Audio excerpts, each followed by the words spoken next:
Hi and welcome back to our kitchen. How you doing today? What time of season is it? It's football season, and I'm going to show you my version of 7-layer dip.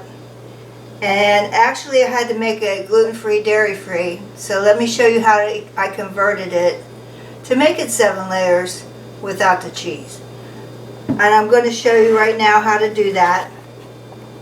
What I did is I made taco meat. Now most of you should know how to make taco meat, and I used my taco seasoning. I'll link the recipe down below, but if you don't have it, you didn't make it. It's just my thing that I like to keep MSG and stuff out of my food. Use McCormick gluten-free taco seasoning in the packet. Now you're going to need 2 packets because I made 2 pounds of meat. It's 1 packet per pound of meat. So first of all, I got a big can of refried beans. Now when you get refried beans in a can, it comes out as all clumped together. So what you need to do is put it in a saucepan and just gradually warm it up. You don't want to boil it. You just want to warm it up to where it becomes pliable and it's not all hard and stuff. So my first layer is always my refried beans. I'm going to get that down in there. This was a 31-ounce can, and I believe the brand was El Paso. Now, if you're vegan, this has lard in it, and it may make some of you squeamish, but it sure tastes good. But anyway, you need to find your vegan refried beans. And I'm going to spread it all over the bottom, just like a cake batter, all the way to the edges. Try to make it even layers. Sorry. Then I'm going to put my taco meat on there. Taco meat is 2 pounds of hamburger or ground beef that you fry in a frying pan. Now I added a can of diced green chilies, 4-ounce can. And then you fry it till it's done. You drain it. And then you add your taco seasoning. I did 4 tablespoons of my homemade, 1 cup of water, maybe a cup and a quarter, and you cook it down and you let it boil and stand there and watch it, because it'll happen fast to where you don't have any liquid in the pan anymore. That's what you want to see. So I'm going to put this in here. This is still warm. And whoops. You want it warm. You may want to reheat it if you've made it earlier. And the reason is, if you're not dairy free, this is where you would want to put your cheese, and so it'll melt a little bit in here. And I can't do that, so I'm just giving a suggestion that you could follow if you're not dairy free. And you would add your cheese now. That's a layer, but I had to find a couple more layers. Next, I diced some sweet onions, and instead of putting them in a container, plastic container, I put them in a little bag, because this is a half of a large onion. And I'm not going to use this whole thing, so I want to put this back in the refrigerator for the next recipe that I make that calls for onions. So I'm going to use my spoon to take it out of there instead of my hand, because I'm going to be reusing it again. And if we have hamburgers or anything like that, I have my diced onions going on. Next, I'm going to add salsa. Now I'm adding salsa of your choice. And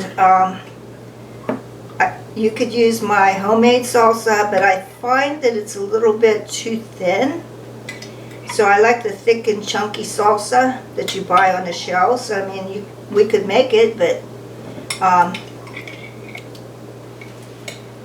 want to make sure I don't add too much. No, I think I can add this whole thing. This is a 16-ounce jar of salsa. Spread it around. Looks like spaghetti sauce. Make sure you get it into all the corners so everybody takes a bite. We'll have a bite of salsa. Then I wanted to add a fresh thing to it, so I diced up some Roma tomatoes. And I like Romas because they're meaty. And what I did is I cut them in quarters, and then I took the seeds out of it. And how you do that is you cut out that middle membrane that's running with your seeds, and then I take my thumb and push the seeds either into the sink or in a bowl. And that makes it to where you don't have a lot of liquid from the seeds of your tomatoes. We love the taste of fresh tomatoes in our 7-layer dip. Now, I'm going to use my sour cream. I had to travel quite a bit to find dairy-free sour cream. But if you can't find it, use dairy-free Greek yogurt, and that'll work just as fine. Our local stores here in our small town do not carry this yet. They're getting better, but the store that does carry it is in a town that I have to travel about 45 minutes to. But the store is called Wegmans, and they carry all kinds of gluten-free, dairy-free products, from cheese to cream cheese to sour cream.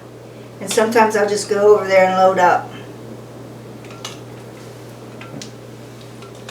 Sorry, let's scrape this out.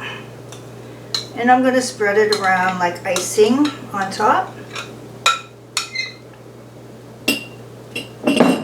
Looks yummy.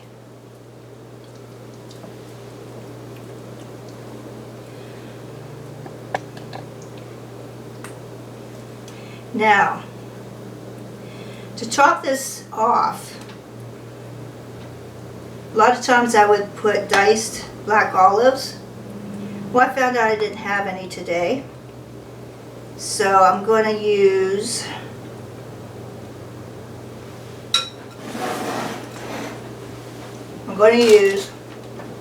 shredded cabbage. Now you can do shredded lettuce, because a lot of people put lettuce on their tacos, but they also put cabbage. So what I did is I shredded the cabbage, and then because it had a lot of liquid in it, I put it in a baggie and put some paper towels in there, and I also mixed it with cilantro. Doesn't it look pretty? This will give it a crunch, and because we can't have cheese, this kind of sounded good. Now, I can't have cheese, but I made sure that I got some for my husband to where he can put it on top of his plate. And we actually eat this for dinner because of the meat, taco meat. And also, this is where you could put jalapenos, pickled jalapenos. Or you can put your toppings out and let people choose what they want. Because not everybody likes, I can't eat pickled jalapenos too much. I can have a little bit. But you can put your toppings out and let people choose. Almost like a taco bar. And I'm just going to, for prettiness, add tomatoes. Now I could put some cilantro leaves on the top, but with it being in the coleslaw or the shredded cabbage, it looks fine to me.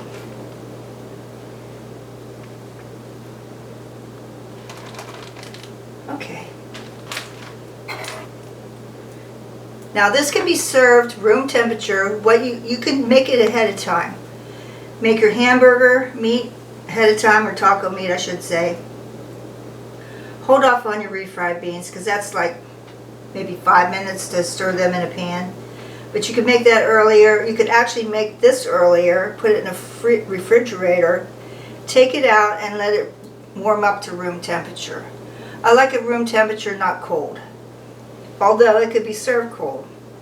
So I just want to let you know we've been supporting our local businesses, our local farmers, and I hope you subscribe to my channel and hit the bell. That way you can see my next recipe, and I believe it's going to be apple muffins for the fall.